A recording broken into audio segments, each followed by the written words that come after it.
Tidak ada jeritan ketika kejahatan itu terjadi. Tidak ada darah, tidak ada perlawanan. Seekor induk burung mengerami telurnya dengan sabar, tidak menyadari bahwa satu di antaranya bukan miliknya.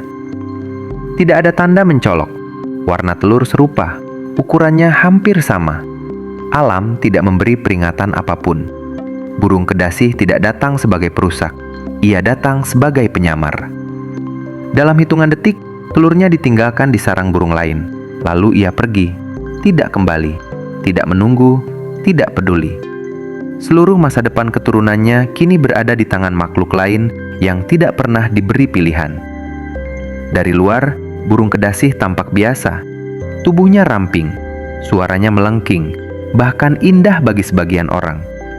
Ia bukan predator besar, ia tidak berbisa, ia tidak mengancam secara fisik. Namun di balik kesederhanaan itu, tersimpan salah satu strategi reproduksi paling ekstrim di dunia burung. Burung kedasih tidak membesarkan anaknya sendiri. Ia tidak membangun sarang. Ia tidak memberi makan. Ia menyerahkan seluruh beban reproduksi kepada spesies lain. Secara paksa, diam-diam, dan nyaris sempurna. Anak kedasih menetas lebih dulu, lebih besar, dan memiliki satu refleks yang tidak bisa dinegosiasikan. Menyingkirkan semua pesaing dari sarang. Telur asli didorong keluar.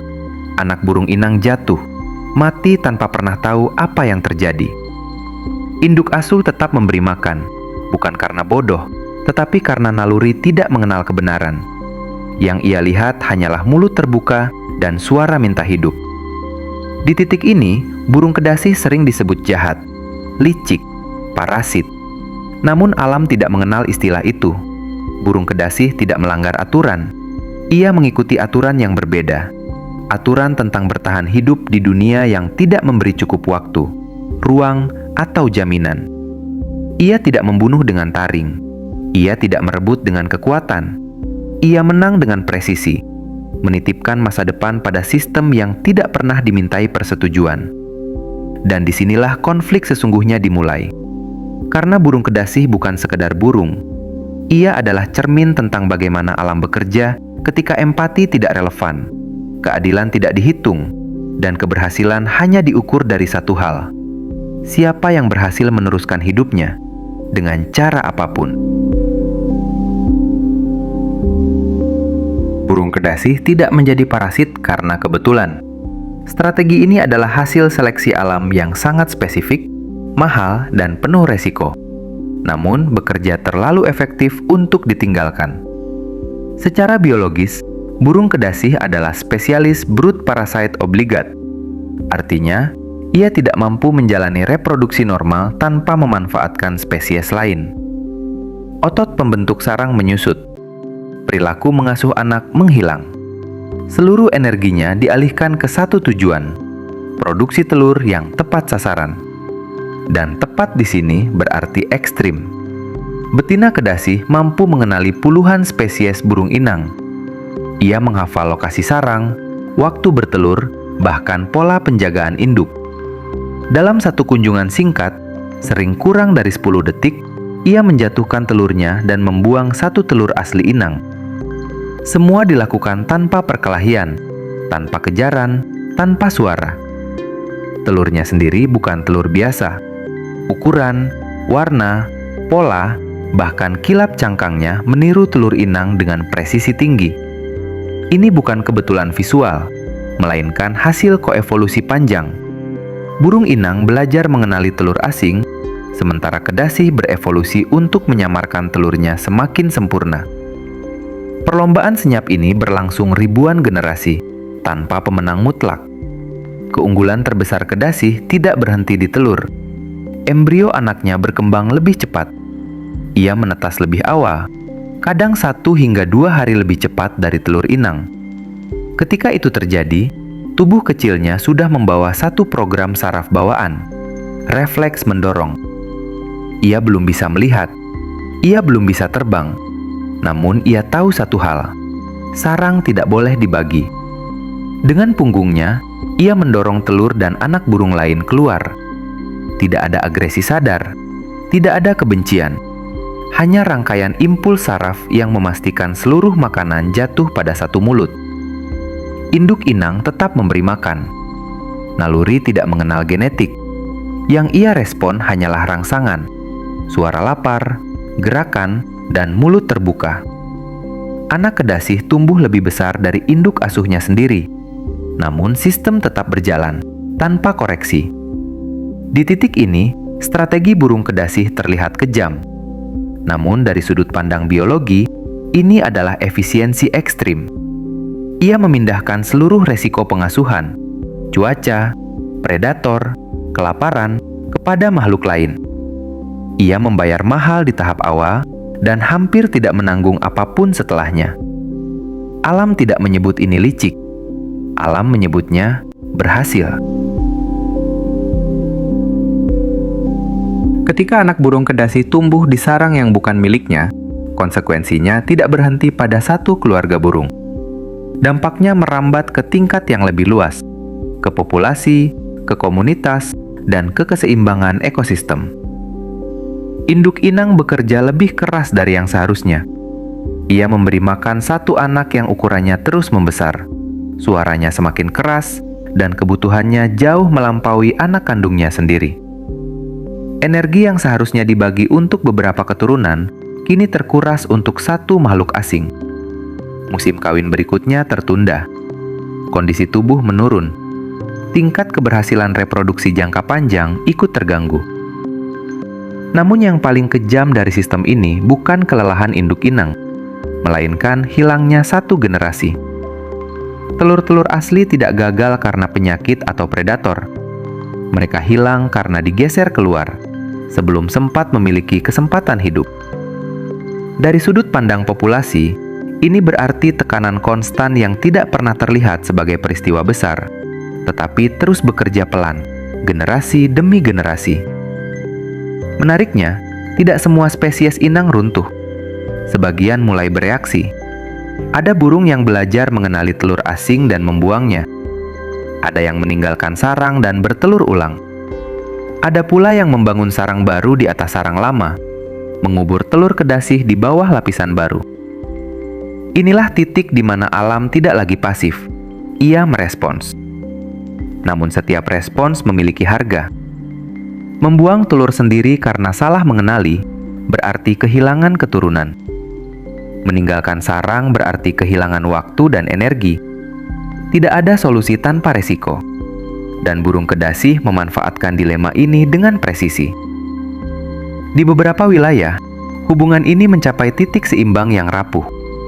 Populasi inang bertahan, kedasih tetap ada, dan sistem berjalan di ambang batas. Di wilayah lain, terutama ketika habitat terfragmentasi dan tekanan lingkungan meningkat, keseimbangan itu runtuh. Spesies inang menurun drastis, bukan karena satu kegagalan besar, tetapi karena terlalu banyak kerugian kecil yang terus berulang. Disinilah kesalahpahaman manusia sering muncul. Burung kedasi disebut jahat, licik, bahkan pengkhianat. Padahal ia tidak mencuri lebih dari yang sistem izinkan. Ia hanya mengeksploitasi celah yang memang ada. Celah naluri, celah respon, celah keterbatasan biologis. Burung kedasi tidak merusak alam. Ia menguji batasnya. Dan ketika batas itu terlampaui, karena habitat menyempit, inang berkurang, dan tekanan manusia meningkat, yang runtuh bukan hanya satu sarang. Yang runtuh adalah jaringan hubungan halus yang selama ribuan tahun menjaga agar strategi ekstrim ini tetap terkendali. Di titik itu, burung kedasih tidak lagi sekedar simbol parasitisme. Ia menjadi indikator bahwa sistem sudah terlalu tegang untuk menoleransi satu strategi yang sejak awal memang dibangun di atas resiko. Burung kedasih sering dibandingkan dengan parasit lain, kutu, cacing, atau serangga pengisap darah. Namun perbandingan itu berhenti bekerja ketika kita melihat apa yang sebenarnya ia ambil. Kedasih tidak menghisap tubuh, ia menghisap investasi biologis, waktu, perhatian, dan energi reproduksi. Inilah yang membuatnya berbeda kelas. Sebagian besar parasit hidup berdampingan dengan inangnya dalam batas tertentu. Jika inang mati terlalu cepat, parasit ikut mati, maka evolusi mendorong keseimbangan. Pada burung kedasi, Keseimbangan itu tidak berada di tubuh, tetapi di perilaku. Ia tidak menyerang kesehatan induk inang secara langsung. Ia menyerang keputusan-keputusan kecil yang dibuat naluri. Memberi makan yang paling lapar, merawat yang paling responsif, mempertahankan yang paling vokal. Strategi ini jauh lebih halus dan jauh lebih berbahaya. Kedasih tidak memaksa. Ia tidak menekan. Ia hanya mengatur ulang prioritas. Anak kedasih tumbuh dengan suara yang lebih keras, bukaan paruh yang lebih lebar, dan gerakan yang lebih agresif dibanding anak inang. Naluri induk tidak salah bekerja. Ia hanya bekerja terlalu jujur. Sistem pengasuhan dirancang untuk merespons sinyal kebutuhan, bukan identitas genetik. Disinilah burung kedasih unggul secara evolusioner. Ia tidak perlu kekuatan fisik. Ia tidak perlu racun. Ia hanya perlu memahami secara biologis bagaimana sistem pengasuhan bekerja, lalu menyesuaikan dirinya agar selalu berada di posisi paling layak diselamatkan. Jika dibandingkan dengan burung lain yang juga meletakkan telur di sarang asing, kedasih termasuk yang paling ekstrim. Banyak spesies parasit tetap membiarkan telur inang menetas bersama. Kedasih sering tidak.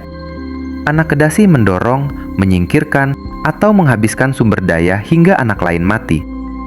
Bukan karena kejam, tetapi karena ruang dan energi tidak cukup untuk dua sistem sekaligus. Secara evolusioner, ini adalah strategi beresiko tinggi. Jika inang belajar terlalu cepat, strategi runtuh. Jika inang punah, kedasih ikut hilang. Maka hubungan ini selalu berjalan di tepi jurang. Cukup berhasil untuk bertahan, cukup gagal untuk tidak meledak. Dan disitulah letak keunikannya. Burung kedasih bukan parasit yang paling mematikan. Ia adalah parasit yang paling presisi. Ia tidak menghancurkan sistem.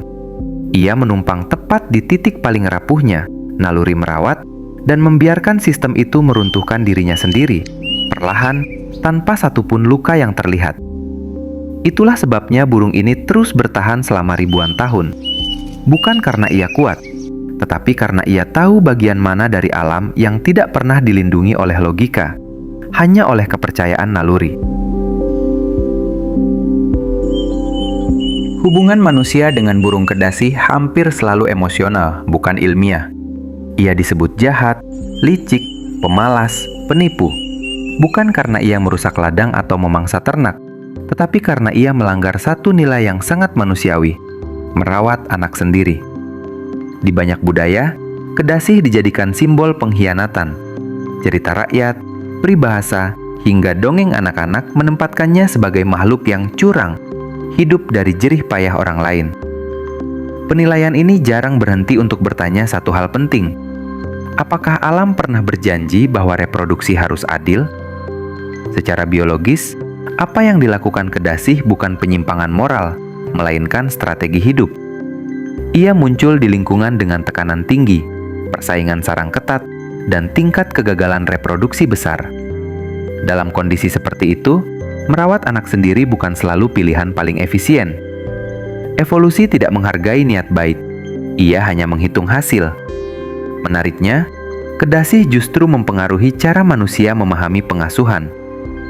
Penelitian tentang burung ini membuka pemahaman baru tentang naluri, bias perawatan, dan bagaimana sinyal kebutuhan bisa mengalahkan identitas. Induk inang tidak bodoh. Mereka hanya bereaksi terhadap rangsangan biologis yang sama yang selama jutaan tahun menjaga spesies mereka tetap hidup. Namun dunia manusia jarang memberi ruang untuk kerumitan seperti itu. Kita lebih nyaman memberi label daripada menerima bahwa alam bekerja tanpa konsep adil atau curang. Maka kedasih dihukum dalam cerita, diusir dari simbol, dan dijadikan contoh buruk. Padahal, ia hanya memainkan peran yang sistem izinkan. Di titik ini, burung kedasih menjadi cermin yang tidak nyaman. Ia memperlihatkan bahwa bahkan naluri paling mulia, merawat, melindungi, memberi, bisa dimanfaatkan ketika sistem tidak memiliki mekanisme verifikasi. Dan manusia, yang sangat percaya pada naluri dan emosi, merasa tersinggung karena melihat bayangan dirinya sendiri di situ. Bukan karena kedasih jahat, tetapi karena ia menunjukkan bahwa alam tidak pernah menjamin keadilan, hanya keberlanjutan. Pada akhirnya, burung kedasi tidak pernah berusaha menjadi antagonis dalam cerita alam. Ia tidak merencanakan kejahatan, tidak memahami penilaian moral, dan tidak pernah berniat merusak tatanan. Ia hanya menjalankan satu jalur evolusi yang terbukti bekerja, bahkan ketika jalur itu membuatnya dibenci. Strategi parasitisme induk bukan kecerdikan licik. Ia adalah respons dingin terhadap realitas biologis, keterbatasan waktu, energi, dan peluang hidup. Ketika lingkungan menekan terlalu keras, alam tidak memilih keindahan atau etika. Ia memilih cara yang bertahan paling lama. Kedasi hanyalah hasil dari seleksi itu. Yang membuat kisah ini terasa mengganggu bukan perilaku burungnya, tetapi reaksi kita sendiri. Manusia terbiasa menilai alam dengan kerangka nilai sosial, tanggung jawab, pengorbanan, kejujuran. Ketika satu makhluk melanggar nilai itu dan tetap bertahan, kita menyebutnya salah. Padahal alam tidak pernah menandatangani kontrak moral apapun. Lebih dari itu, Kedasi mengajarkan bahwa sistem yang bergantung penuh pada naluri tanpa verifikasi selalu memiliki celah. Induk inang tidak gagal sebagai orang tua.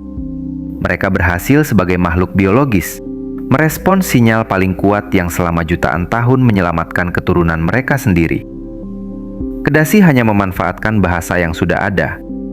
Jika suatu hari burung kedasi menghilang, tidak akan ada kekacauan besar yang terlihat. Namun satu pelajaran sunyi akan ikut lenyap, bahwa alam tidak bekerja untuk memberi keadilan, melainkan keberlanjutan. Bahwa tidak semua yang tampak kejam adalah kesalahan, dan tidak semua yang terasa tidak adil perlu memiliki pelaku jahat. Di dunia yang terus mencari siapa yang harus disalahkan, burung kedasi berdiri sebagai pengingat yang tidak nyaman, bahwa terkadang yang kita sebut licik hanyalah strategi yang berhasil, dan yang kita sebut jahat hanyalah sistem yang tidak pernah dirancang untuk membuat kita merasa tenang sampai akhir.